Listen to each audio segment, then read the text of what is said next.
السلام علیکم ورحمۃ اللہ وبرکاتہ۔ نحمدہ صلی علی رسولہ الکریم، اما بعد۔ آج کی ویڈیو میں بھی میں آپ کو شب معراج کی حقیقت کے بارے میں ہی بات کروں گی۔ جیسے کہ میں نے آپ کو پچھلی ویڈیو میں بتائی تھی کہ تمام دعووں کی بلا دلیل تصدیق کر لی جائے، اس لیے کہ یہی ایمان کا تقاضا ہے۔ پہلے کی مثال کفار مکہ اور مرتدین ہیں، اور دوسرے کی مثال ابو بکر صدیق اور مؤمنین رضی اللہ عنہم ہے۔ لیکن بعد کے ادوار میں فرقہ ضالہ کی عقلی تک بندیوں نے واقعہ معراج کو مختلف خانوں میں بانٹ دیا ہے، تو آج وہی مختلف خانوں کا ذکر میں آج اپنے ویڈیو میں آپ کے ساتھ کروں گی۔ سب سے پہلا، کسی نے دیکھا کہ واقعہ معراج کی محتویات عقلاً محال ہے، اس لیے اس نے کہا کہ معراج کا واقعہ ایک خواب ہے۔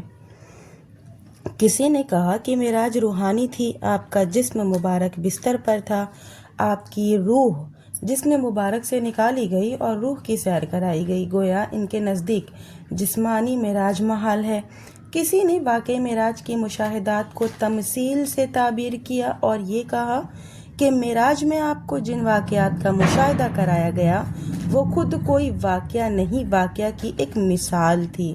لیکن حقیقت یہ ہے کہ ایک کی حالت بیداری میں جسم اور روح کے ساتھ معراج کرائی گئی۔ حالت بیداری میں جسمانی معراج ماننے کی صورت میں جو استبعاد اور استحالہ پیش آتا ہے، اس کی ہمارے علماء اکرام نے مختلف توجیہات پیش کی ہیں۔ قرآن میں اسراء کی اسناد خود اللہ تعالیٰ نے اپنی جانب کی ہے، اور اللہ تعالیٰ کے لیے کوئی چیز ناممکن اور محال نہیں ہے، اس لیے اللہ تعالیٰ ہر چیز پر قادر ہے، لہٰذا کوئی استبعاد نہیں رہا۔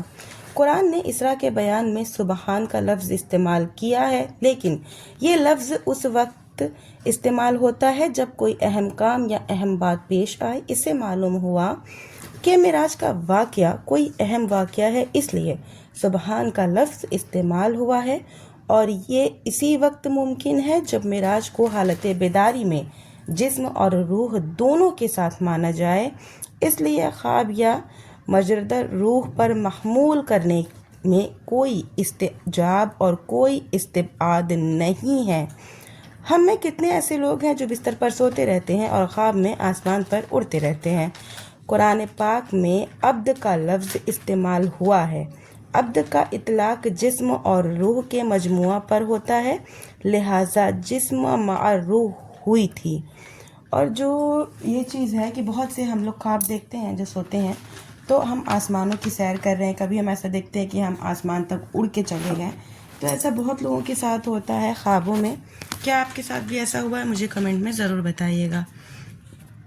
اگر انسان کا اوپر جانا مستبعد مان لیا جائے تو فرشتوں کا نزول و صعود بھی مستبعد ماننا پڑے گا، اور اس کا نتیجے میں نبوت اور رسالت کا انکار لازم آئے گا، اس لیے کہ فرشتے ہی اللہ کا پیغام لے کر انبیاء کے پاس آتے ہیں۔ جب فرشتوں کا نزول ہی ممکن نہیں ہوگا تو اللہ کا پیغام انبیاء تک کیسے آئے گا؟ وَهَذَا كَمَا تُرِي۔ واقعہ معراج کو سننے کے بعد کفار مکہ کا انکار کرنا اور بعض لوگوں کا ارتداد اس بات کی دلیل ہے کہ آپ کا دعویٰ حالت بیداری میں جسم کے ساتھ تھا، اس لیے کہ خواب ماننے کی صورت میں انکار کی کوئی وجہ ہی نہیں ہے۔ سورہ نجم میں ما زاغ البصر کا لفظ استعمال ہوا ہے، اور بصر جسمانی شے کا نام ہے، نہ کہ روحانی۔ احادیث میں براق کی سواری کا ذکر ہے۔ سواری کی ضرورت جسم کو ہوتی ہے، نہ کہ خواب اور روح کو۔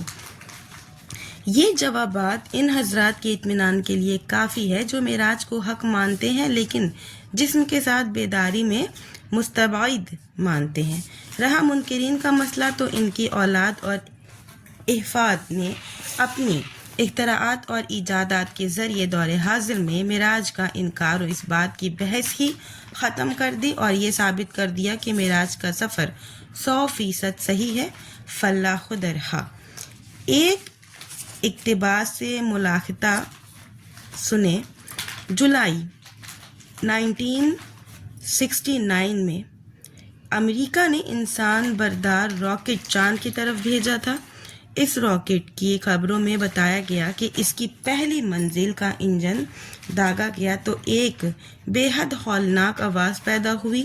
یہ آواز اتنی تیز تھی کہ اس نے 100 میل کا رقبہ کو ہلا دیا، مگر جو خلا باز اس راکٹ میں سفر کر رہے تھے ان کو صرف 10 سیکنڈ بعد یہ آواز سنائی دینا بند ہو گئی۔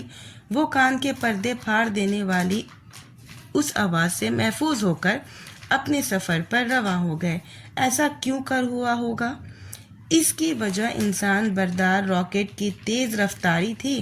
آواز معمولاً ہوا کے ذریعے پھیلتی ہے، اس لیے کہ اس کی رفتار 700 میل فی گھنٹہ ہوتی ہے، جبکہ راکٹ کی رفتار 25,000 میل فی گھنٹہ سے بھی زیادہ تھی۔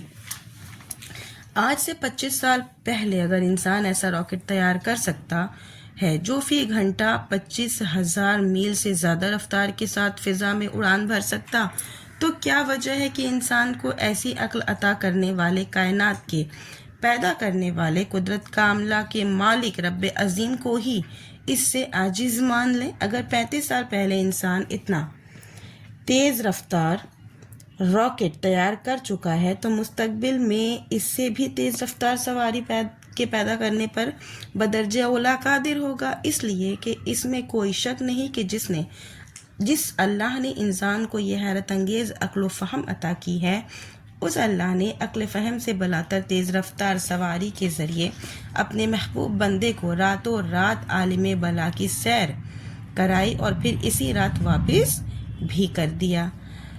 بلکہ ہم تو یہاں تک کہنے کو تیار ہیں کہ قرآن اور حدیث میں عموماً اور واقعہ معراج میں خصوصاً ناممکنات کی قبیل سے جو واقعات اور مشاہدات بیان ہوئے ہیں وہ آج علم و فن کے میدان میں ریسرچ اور تحقیق کا محور بنے ہوئے ہیں۔